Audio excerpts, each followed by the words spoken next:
जय गुरु जी। सत्संग bye Jaya aunty on 2 October 2017।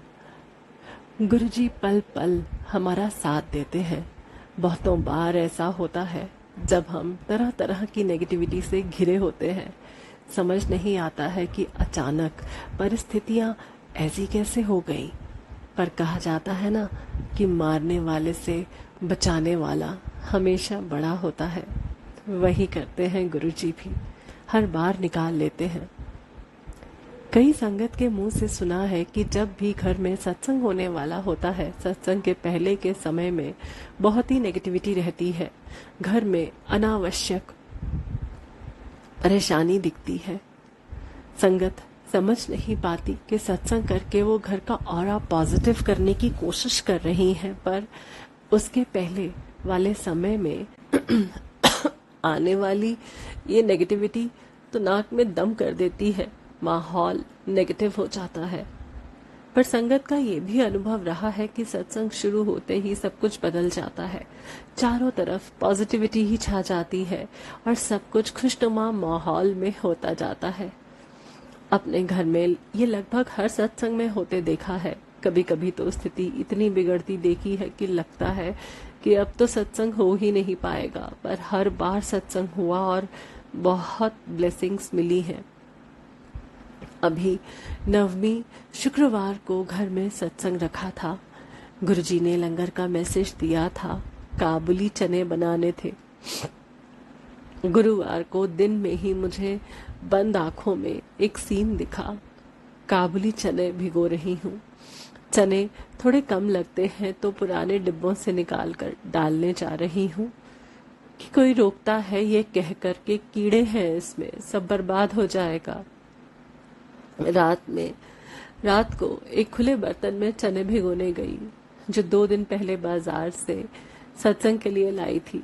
1 kilo चने तो उसमें बहुत थोड़े से लग रहे थे। इतने सत्संग और लंगर का अनुभव कह रहा था कि पर्याप्त होंगे, पर नेगेटिविटी इस तरह हावी थी कि रसोई से डब्बे लिए और बिना देखे चने उलट दिए। उलटते ही काले कीड़ों पर नजर पड़ी और सर पीट लिया कि यही नजारा तो मुझे दिखाया गया था। फिर भी मुझसे गलती हो ही गई। देर रात हो चुकी थी और चने ही बनाने हैं ये पता था। पूरे चने को लेकर फर्श पर बैठ गई और रुआंसा होकर पतिदेव को सारी घटना बताई। पतिदेव ने जो कहा उसे सुनकर लगा कि गुरुजी ही बोल रहे हैं। उन्होंने कहा कि कोई बात नहीं, इतना ही चना है ना, हम मिलकर एक एक चने को छांट लेंगे, 15 मिनट में हो जाएगा। टेंशन की कोई बात नहीं। उन शब्दों को गुरुजी के शब्द इस कारण कह रही हूँ क्योंकि सच में इसके बाद टेंशन नहीं रहा। 45 मिनट लगे होंगे या उससे भी ज्यादा, पर फर्क नहीं पड़ रहा था। हम दोनों ने शांति के साथ एक एक चने को अलग कर चुना, पर एक बात समझ आ गई थी कि नेगेटिविटी काफी हावी है। रात को लगभग 1 बजे जाप करने बैठी तो नींद और थकान से शरीर का बुरा हाल था। ठीक से जाप भी नहीं कर पा रही थी कि कहीं से ऊर्जा आई। पिंक रंग में मुझे कुछ पल के लिए डुबोकर मुझे सीधा बैठा कर चली गई। फ्रेश हो गई थी। समझ आ गया कि अब अगले दिन नींद या थकान से मेरा कोई काम नहीं रुकेगा। मालिक हर पल मुझ पर नजर रख रहे हैं। सत्संग के दिन दही बड़े बनाने की आज्ञा थी। पहला राउंड दाल पीसते ही मिक्सी खराब हो गई। पड़ोसी से मांग कर काम किया।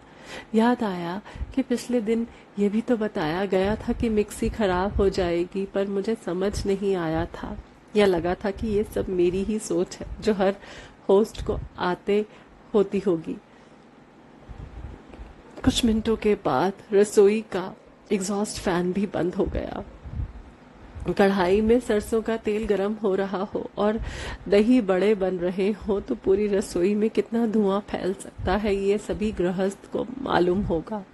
आंखें जलने लगी और पानी भर आया। उस वक्त तो कुछ नहीं हो सकता था, सो अपना काम जारी रखा। मालिक की अद्भुत मेहर शेयर कर रही हूँ। अगले कुछ मिनट के बाद रसोई में न तो कोई धुआं था, न ही किसी चीज को तलने जैसी कोई महक, और न ही आंखों में कोई जलन।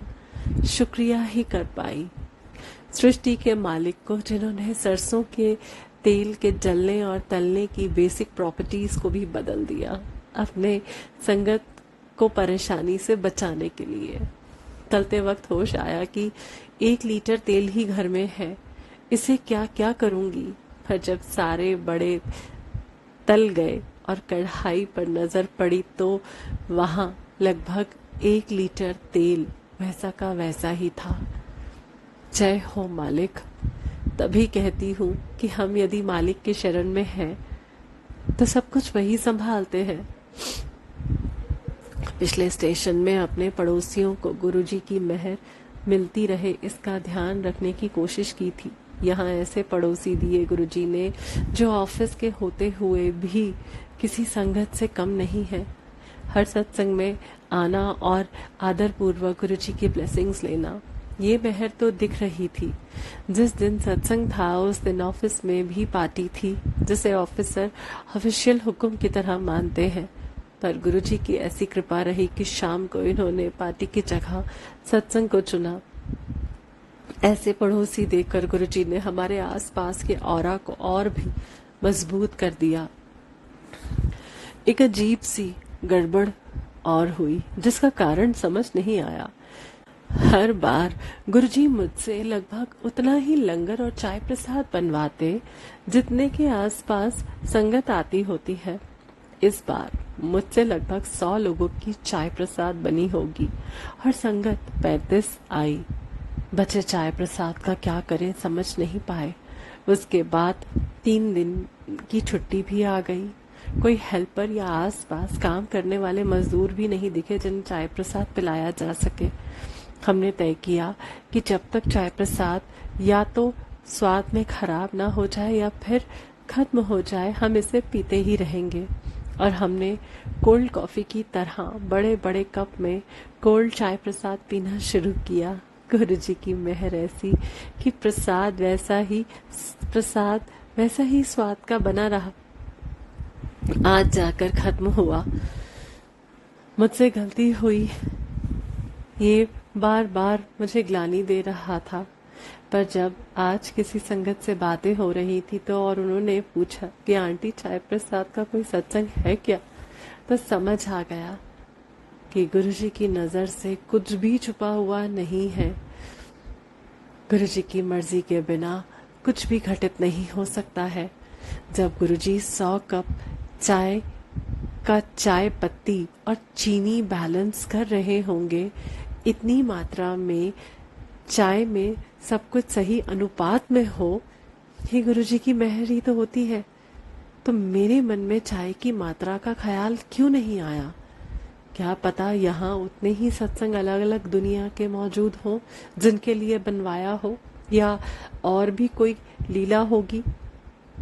सृष्टि के मालिक जब लीला समझाना चाहते हैं तभी समझ आता है, उसके पहले तो सब कुछ कोरे कागज की तरह ही है। किसी भी पूजा या सत्संग स्थल पर नेगेटिविटी आती ही है। वो हमारे टेस्ट का समय होता है। हम जितना शांत होकर निकालेंगे उतना ही ब्लेस होंगे। जितना ज्यादा ऑरा वाला स्थान, उतना ही ज्यादा मुक्ति पाने की इच्छा रखने वाले सोल्स और अन्य जीव जंतुओं का आगमन होता है। ये जानकर हमें तंग नहीं करते, पर जैसे गंदे कीड़े से दुर्गंध ही आएगी, चाहे उसे कहीं भी रख दिया जाए, या इत्र से खुशबू ही आएगी। इनकी उपस्थिति में नेगेटिविटी, जो इनका स्वभाव है, वो फैलेगा ही, पर ये ज्यादा नुकसान नहीं कर सकते। हमें अपने मालिक पर पूरा भरोसा रखना होगा। वो है तो फिर हम हर छोटी बड़ी परेशानी से पार उतर ही जाएंगे। जय गुरु जी।